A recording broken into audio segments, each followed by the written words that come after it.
All right, here we are at the Radio Club at Tacoma. I'm talking with Mike, W7MKE, and we're going to be doing a short interview with him here at the clubhouse. So, Mike, take it away. Okay, well, thank you, David.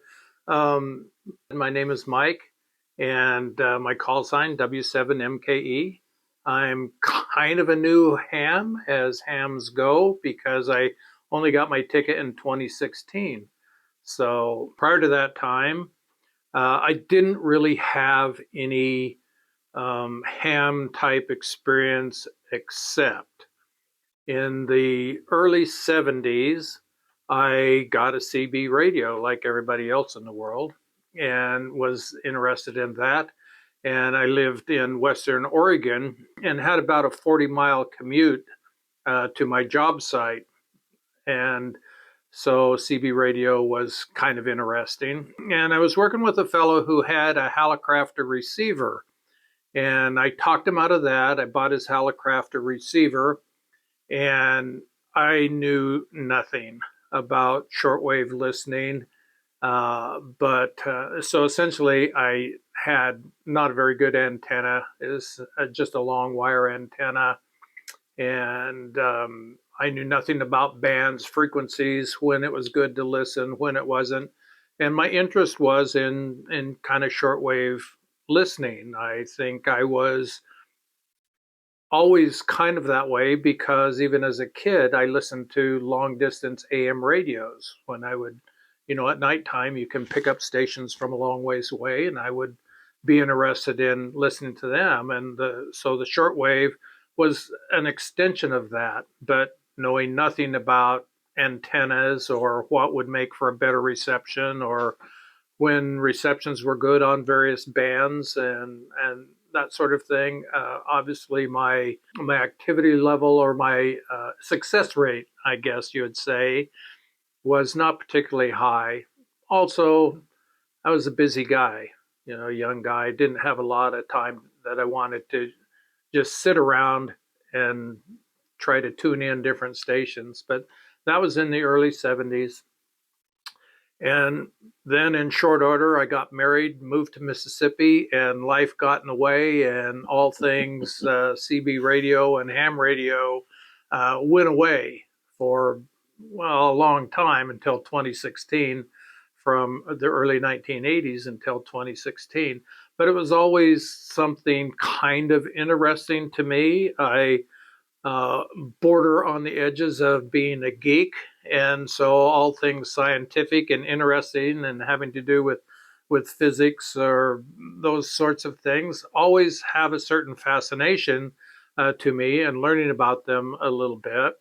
I don't necessarily have a great aptitude, and I'm not a great fix-it guy, but I do like to tinker. And in 2016, finally, I had the time and the resources to get involved in a ham radio hobby. And I came to a monthly meeting of the Radio Club of Tacoma that at that time was at the Pierce County Library Annex. And I found it very interesting. They had a little show and tell. They talked about what they were doing. They had a program. I have no remembrance of what that was, but I happened to sit down next to George Salisbury and his wife, Lola. And I don't know, somehow I kind of glommed onto him or he glommed onto me. And before long, I found myself not only studying to get my ticket, but kind of involved in helping George, although I don't think I have the order of that quite right. I think I did work on getting my ticket. I bought the technician manuals and the general manuals, and I studied. And for me, it was like, okay, you're in college 101, that's technician. Your college 102, that's your general. Your college 103 is going to be your extra class. And just do it, Mike. And so I sat down and studied a couple hours every day. And initially, I tried to learn CW as well when I was doing this. And then I just said, no, I can't concentrate on everything. I don't have that much time. I'm already sitting down 2 hours a day and studying. So I kind of gave up trying to learn CW and concentrated. And we went right on through. So I think I took my initial VE examinations in March of 2016, and I got my technician and general ticket. I was issued a call sign, and immediately I tried to get my vanity call sign, and I did. I found this W7MKE was available, and so I got it. So if I want to know what my original call sign was, I have to go to the FCC website and look it up, because I don't think I ever made a contact using it. I had it. It was there, but it was never used. So I've always been W7MKE since I have my ticket. And one of the club members here, Dave Brooks, and his buddy Galen were instructors, and another club member who's very active, Phil Pia, was in my extra class, and we were two of the people that got our tickets in June, right before the book changed and the question pool changed in June. So we took ours just at the end of June, just before the question pool changed, and fortunately we both passed and didn't have to relearn all the new questions from a new question pool. So that's my interest in ham radio has always been just kind of a way to connect with people, I think, is my underlying motivation. I'm a little bit extroverted. I don't have trouble introducing myself to new people. And I guess contacts on the radio are kind of the same thing. So, Mike, just tell us some of the things you've done for the Radio Club at Tacoma. What kind of? I know you've had a couple of official positions here. What have those consisted of so far? Well, I think I mentioned working with George Salisbury, who was membership chair and continues to work with membership at the Radio Club for years. George has been involved in doing that. So one of my first official jobs at the Radio Club at Tacoma was working with George to maintain the membership rolls and to do membership. And I think that happened from about 2017 through 2019. The previous secretary told me what an easy job it was and required no time at all. And gosh, you'd be a real good candidate for that. And He's a salesman. Yeah, he was a very subtle salesman and talked me into running to be secretary. And as is typical at the Radio Club at Tacoma, if you can find one person for an office, nobody will oppose you. So I was elected to be the club secretary and took over that position in 2020 and have been secretary now for 4 years. So I did membership for a couple of years, and then I progressed into being the club secretary. It is really a simple job, folks. If you're interested in being a club secretary at some time, I would encourage you to jump right on it. Only a couple of hours a week maybe is all it ever takes. So it's not that big a deal, but it's really an administrative position and a business type position. So I have been involved in various projects here in the club. There have always been maintenance leaders, at least as long as I've been here.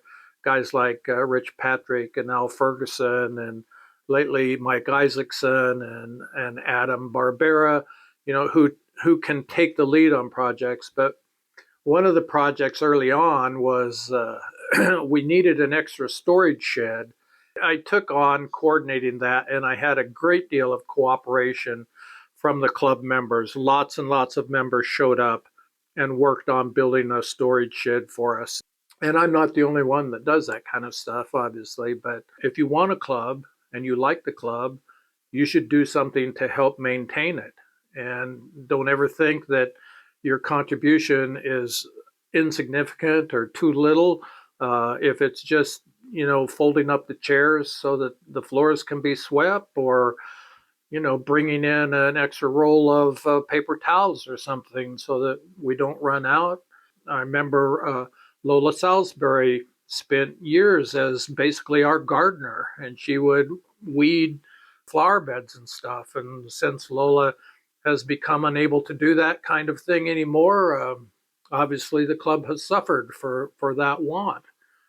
So one of the things that we're always interested in here at the Radio Club of Tacoma is how can we get new people involved? What's going to happen 50 years from now or 100 years from now? Well, obviously, we don't have a crystal ball. We don't know what's going to happen for 100 years from now.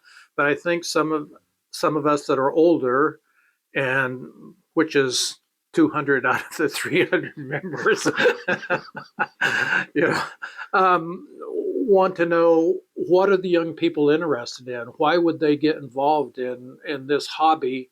And what we're finding is that they tend more towards the digital kinds of activities, and they like that kind of activity, which is very much like net control types of activity. You get into a chat room with your digital radio, and you hear people maybe from far away. It's a little bit like turning your cell phone into a net control item, only you're not using your cell phone, you're using a digital radio and internet connections. But they seem to be interested in that. And I think they would be more interested if there were a cadre of young people at the club that they could identify with. We've just started a planning committee. The planning committee will help us with some ideas. We have a great opportunity with a group called Camp Quest Northwest, I believe is the name of it. And one of our members is a high school teacher, and her husband work with these young kids. And come January, we're going to have 10 or 15 high school age kids from all over the western part of the state that are going to come here, get their ham ticket, and be able to, see the equipment here at the Radio Club of Tacoma, and hopefully stoke their enthusiasm for things ham radio.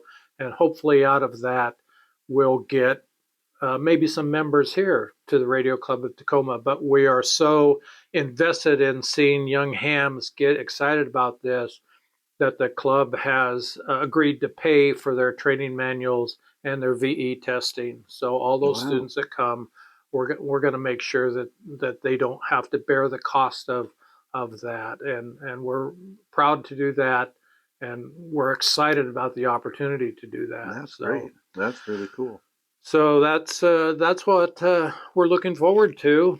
And what are my interests as far as I am not really much about checking into nets, although I keep contact with our own club net, not religiously, but often enough so that people know my call. But things like Country Cousins I have done in the past and kind of kept up with them a little bit. But mostly I work digital modes, and part of that has to do with restrictions of my personal station. I don't have great antennas. I have a fine radio, and like most hams, I've gone everything backwards. I got a nice transceiver and spent no money at all on antennas, and then I got an amplifier, a linear amplifier, so that I could boost up the power through those crappy antennas. And so that's the wrong way to do it, folks. As any old ham will tell you, spend money on your antenna, and then if you have the extra resources, get a linear amplifier. So even with a mediocre transceiver, you can have real good activity if you have a good antenna. What have the bands been like, considering that people may be watching this down the road? Where are we in the sunspot cycle, and how have the band's been lately? Well, this is October of 2023, and in the last 6 months or so, the high frequency bands have really opened up. And as often is the case here in Western Washington, during the summer months, we were picking up New Zealand and Australia and the Southeast Asian places. But here lately, we're able to do that on 10 meters. Just today, here I was making contacts with Italy and Poland on 10 meters, running 100 watts through our 3-element Yagi beam. So that's pretty impressive. Of course, the guy in Poland had what did he say, 6 stacked Yagi at 31 meters in height. So, he had pretty good ears. He's doing some of the heavy lifting there. Yeah, he was pulling more than his fair share of making that contact. I have never done a lot of work on 10 meters. For one reason is because my antennas don't tune well on 10 meters at home. But I've come into the club for a few times here lately to see what it's been like, because I hear a lot of people saying, hey, 10 meters, 12 meters, really going, great guns. And sure enough, there seems to be a lot of activity on those bands. I can do 15, 15, 17, 20, 30, 40, and 80 from home with pretty good success for a wire antenna. But I can't do, 10 and 12. And 6 meters is not quite a mystery to me, but I come in and do 6 meters here at the radio club because this flex radio is real easy to work 6 meters with, and we have a nice antenna available here at the club. So a year ago, when there was the repeater roundabout, which was about making as many contacts as you could with as many repeaters as you could here in Western Washington, and that included 6 meter, 220, 2 meters, and 125, 440. All those frequencies were up for grabs, and I came in here to the club to make my 6 meter contacts, and I think we picked up all of the 6 meter repeaters that were in the area from here in the club. So tell us, what is the radio there to your left? well, this is the Flex radio. It's a Flex 6500. So the 6500 will do a couple of different slices, meaning it can work on 2 bands at the same time. In the background are the screens that are used for digital mode, WSJTX operating right now. It's set up to operate FT4, which is a very quick, low noise signal capturing mode. But it makes a real colorful screen. On the upper part, you have your waterfall display. On the lower part, you have the translation of people that your signals you're able to receive. And you can see that they change very frequently because the receive time changes every 7 seconds. So it looks like we've also got some pretty old technology over here on the right. Right.